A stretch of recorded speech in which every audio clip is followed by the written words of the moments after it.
There are places where silence is heavier than memory, and High Hollow Ranch was such a place. Its keeper was Boone Mercer, a man who had buried his hope alongside his wife and now lived only with their ghosts. He thought he was only posting for a housekeeper to keep the hearth from going cold. He didn't know that the woman approaching on the dusty trail, a woman whose eyes had seen the very bottom of loss, wasn't coming to break the silence. She was coming to listen to it, and in a place that had forgotten how to breathe. Sometimes, one listener is all it takes to begin again. The black dot on the horizon slowly grew, resolving into a lone wagon making its way toward the ranch. From the porch, Boone Mercer watched it come, unmoving. He sat there, in the familiar chair that had long since molded to his shape, like a part of the house itself, silent and weathered by time. It had been 3 years since the last cannon shot faded into dust, but at High Hollow, the silence was heavier than any artillery.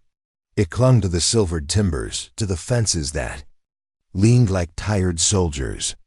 Grief was not a coat Boone wore. It was the very air he breathed on this land that had taken everything from him. The wagon drew to a halt before the house, its wheels ceasing their creak. The dust settled, revealing the woman on the driver's seat. There was no hurry about her.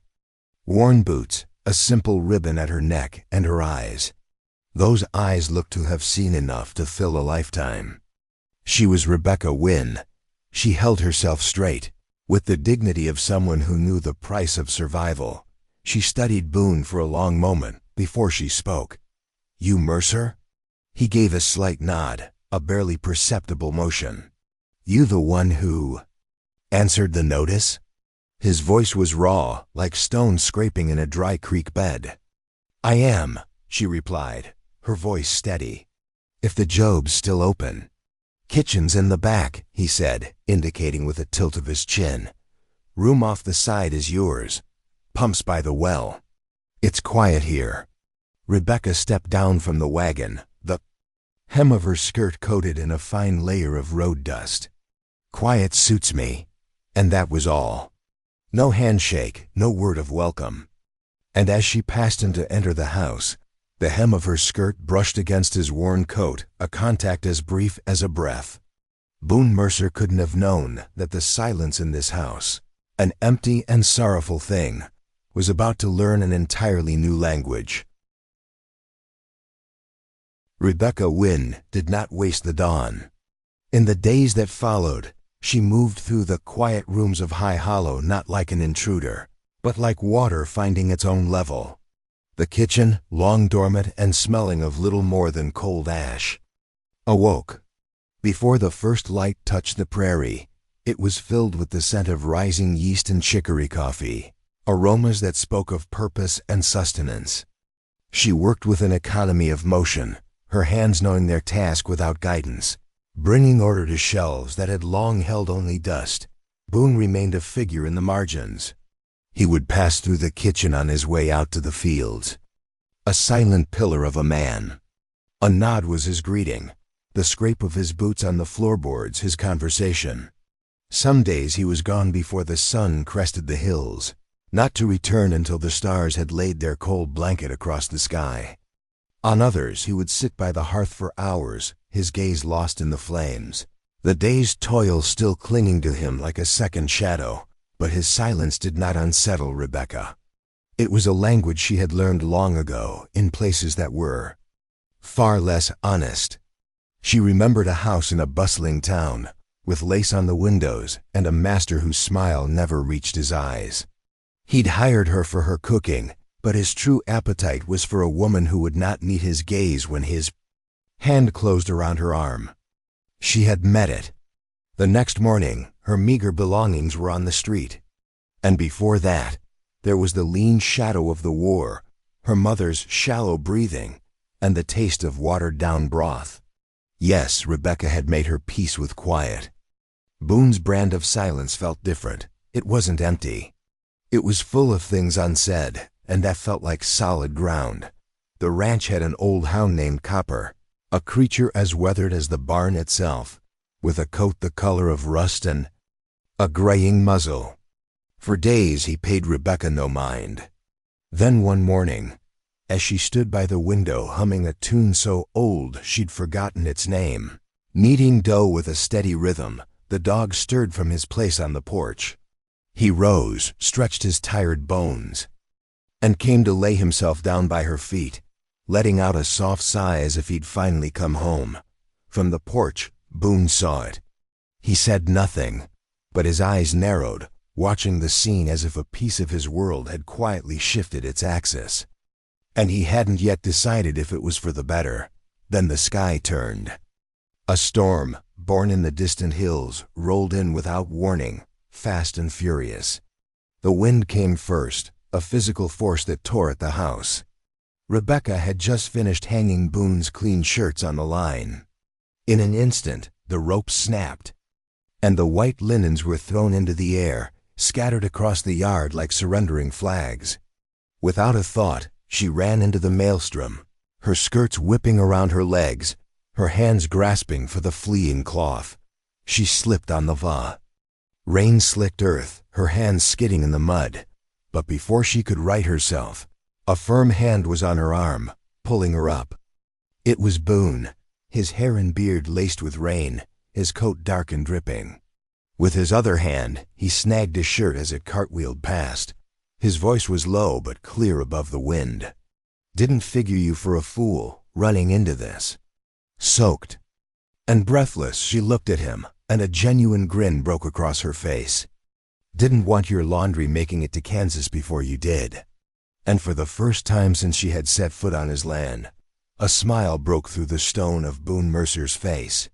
It wasn't a large smile, but it was real, crinkling the corners of his eyes. They gathered the rest of the clothes together, their boots sinking in the mud, and walked back to the house. He handed her a dry towel from a hook by the door, but said nothing more. He didn't have to.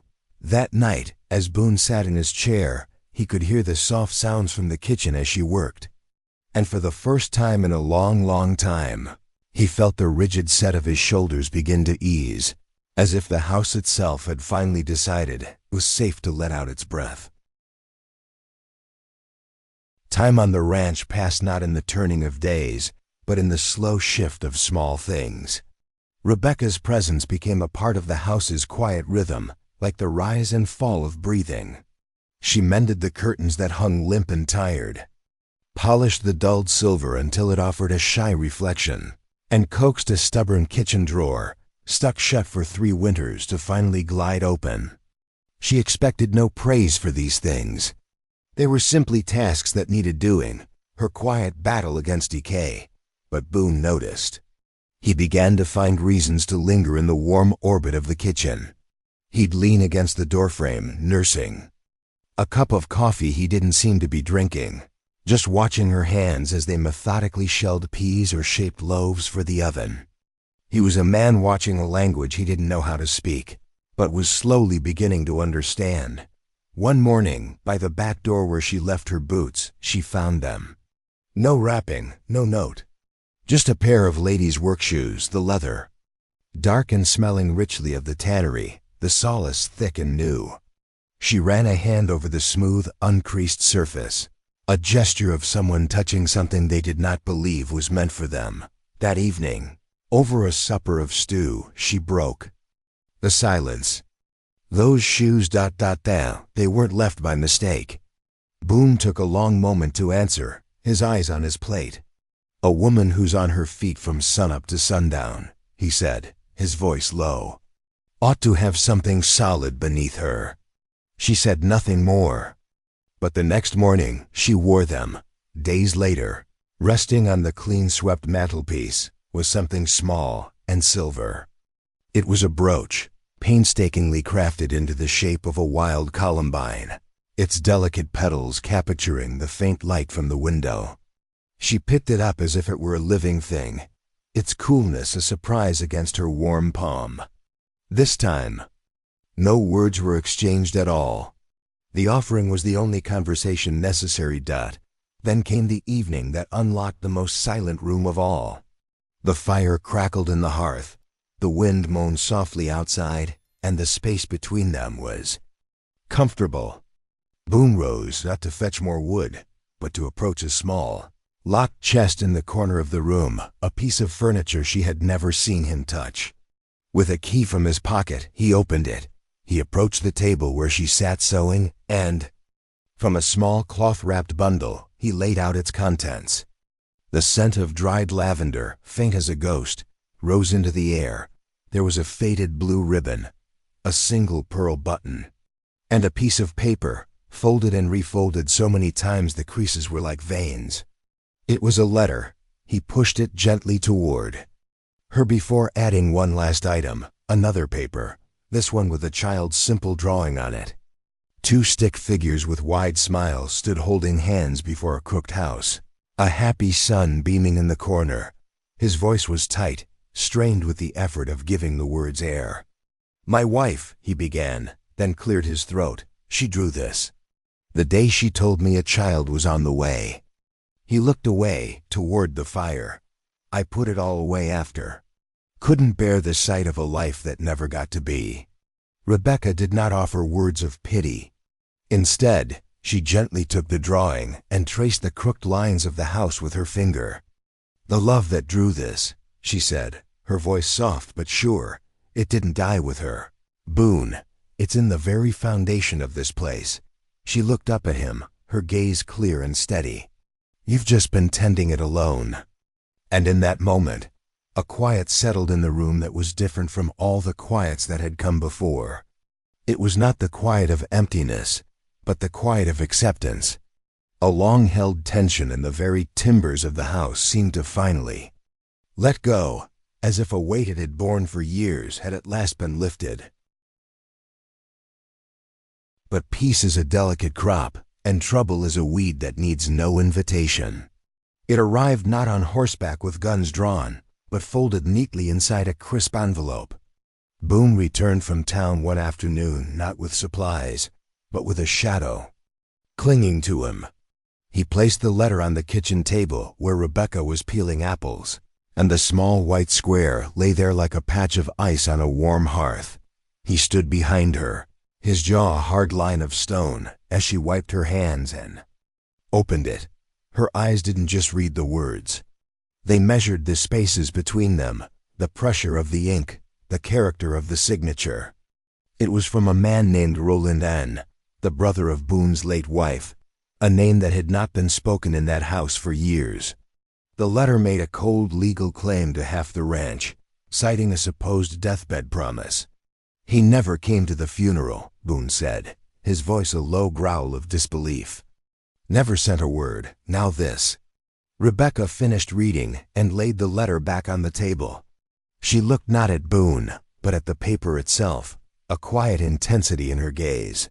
"The man who wrote this," she said, her voice calm and even, "was in a hurry, and he wasn't used to signing this name." She pointed a finger at the ostentatious seal at the bottom. "This is wrong, too.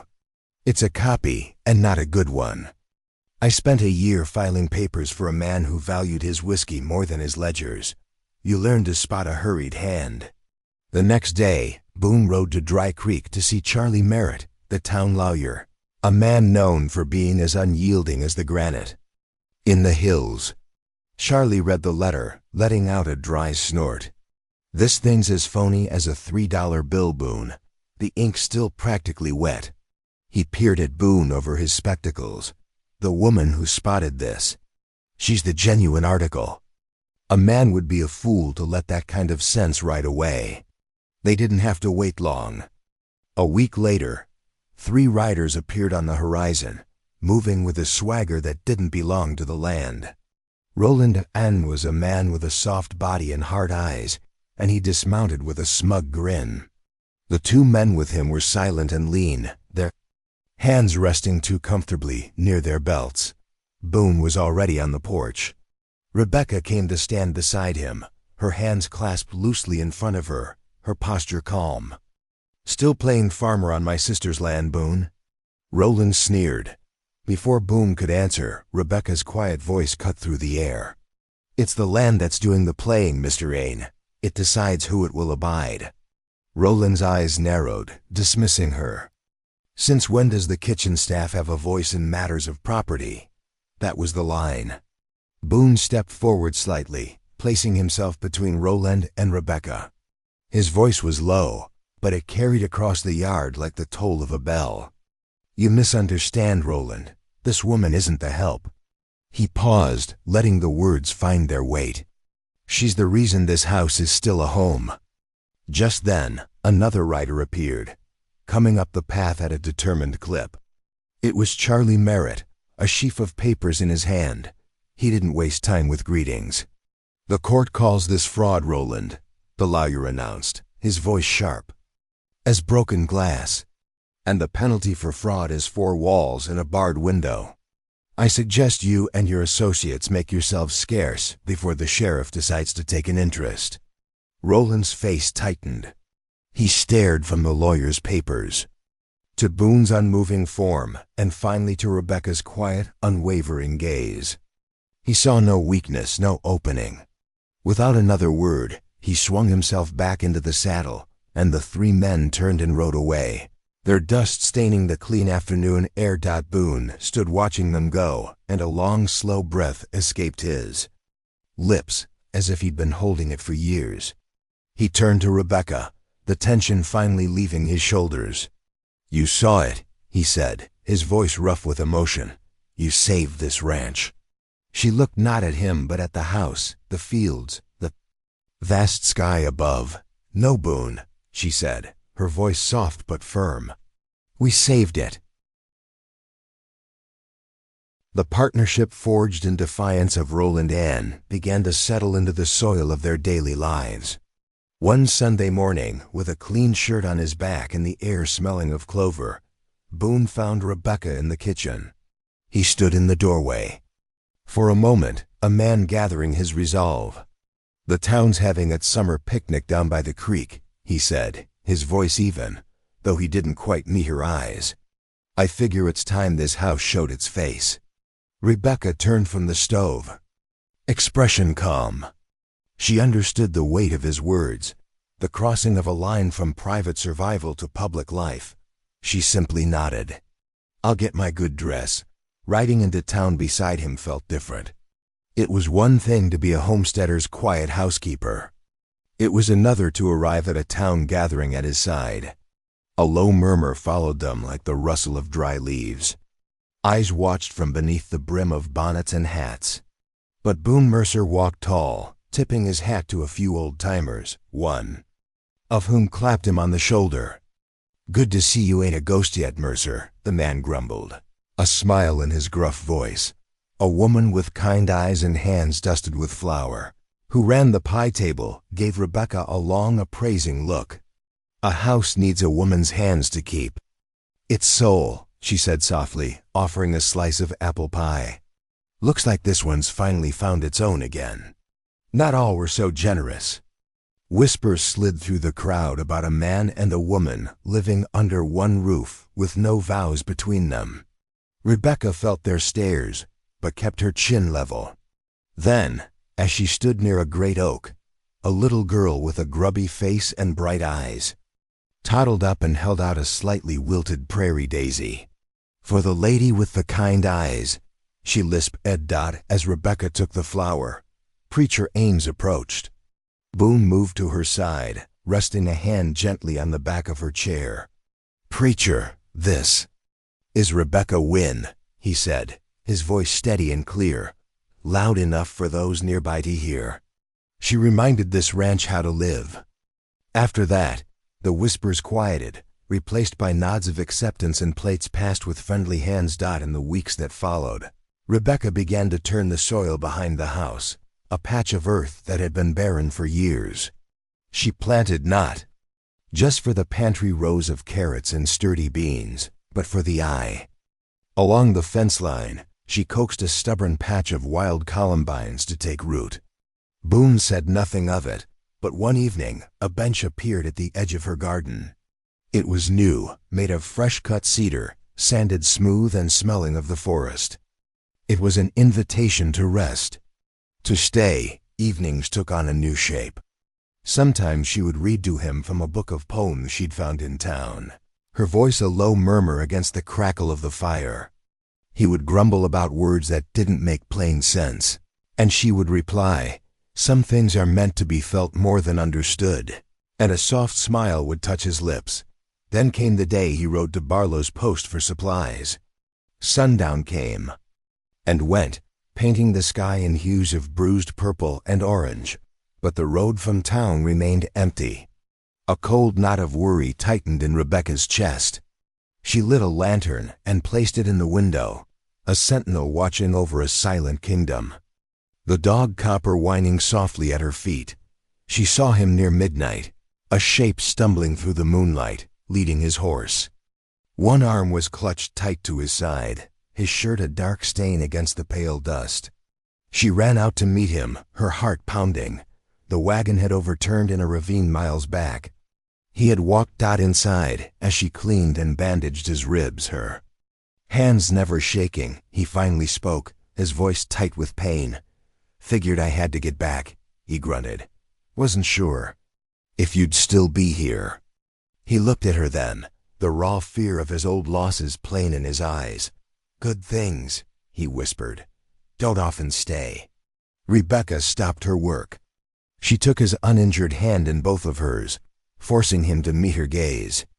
"Boone Mercer," she said, her voice leaving no room for doubt. "This is my home now. Where else would I go?"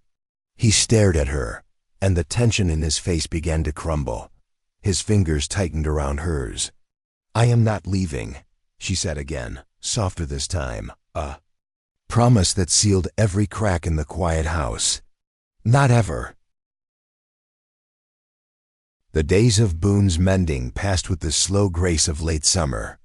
The sharp pain in his ribs eased into a dull ache, and with Rebecca's steadfast care, his strength returned.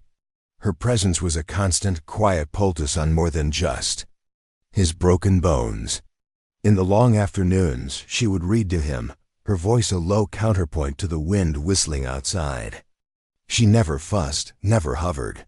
Her care was as practical and essential as sunlight, and in its steady warmth, the last of the winter in Boone Mercer's soul finally began to thaw. He found her one evening as twilight bled across the sky, turning the clouds to lavender and rose. She was sitting on the cedar bench he had built, her hands resting in her lap, her gaze on the columbines that now bloomed in a riot of color where only bare earth had been before. He walked to her side and for a long moment just stood there, the two of them watching the day die. He looked out at the land, this place he once thought would be his tomb, and realized with a clarity that shook him that it had instead become his foundation. He sat down beside her. From the inner pocket of his coat, he pulled a piece of folded paper. It was not a store-bought card, but a simple sheet, the creases deep, as if it had been opened and closed 100 times. He handed it to her without a word. She unfolded it in the fading light. In his rough, uneven hand, he had written, "Rebecca, a man doesn't need to ask a person to stay when they've already become the reason the sun rises on his home. But I am asking, not for you to stay, but for you to let me give you my name, and with it, all the days I have left." She looked up from the paper, her eyes shining, and found his gaze waiting for her. He didn't wait for an answer in words. He reached for her, his hands that knew only the roughness of wood and leather now framing her face with a tenderness that spoke volumes. And he kissed her. It was not a kiss of claiming, but of arrival. A long-traveled man finally setting down his burdens at his own front door. They were married the following Sunday, not in a church crowded with people, but under the vast open sky behind the house with the old cottonwood tree as their silent witness. The only others in attendance were Preacher Ames, who had ridden out from Dry Creek, and the old dog Copper, who slept peacefully in a patch of sun nearby. Rebecca wore her simple blue dress, the one patched with her own careful stitches, and pinned the collar, gleaming in the afternoon light, was the silver brooch, the columbine he had given her long before he had the words to go with it. On that day, it said everything. It spoke of faith that had pushed through hard ground, of hope that had been nurtured in silence, and of a love that had taken root and bloomed. That evening, they sat by the fire, sharing tea just as they had 100 times before. But the silence was new. It was a silence not of waiting or of healing, but of deep, settled peace.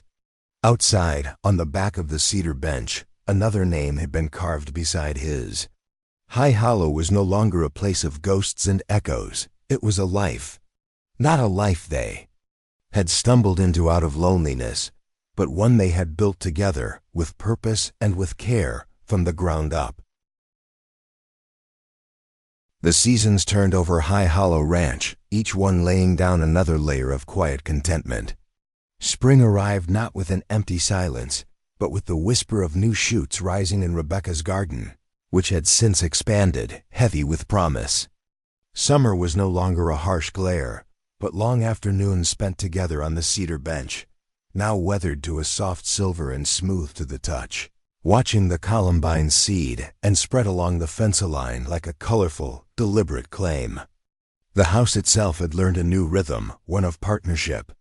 It was in the way Boone would place a steaming cup of tea on the kitchen counter for her each morning before heading to the fields, a wordless gesture that had become part of the dawn. It was in the way Rebecca knew that a particular set to Boone's brow meant his shoulder was aching, and she would have the liniment ready before a word was ever spoken. Boone, the man once carved from sorrow, now wore a different countenance. His quiet nature remained, but it was no longer heavy.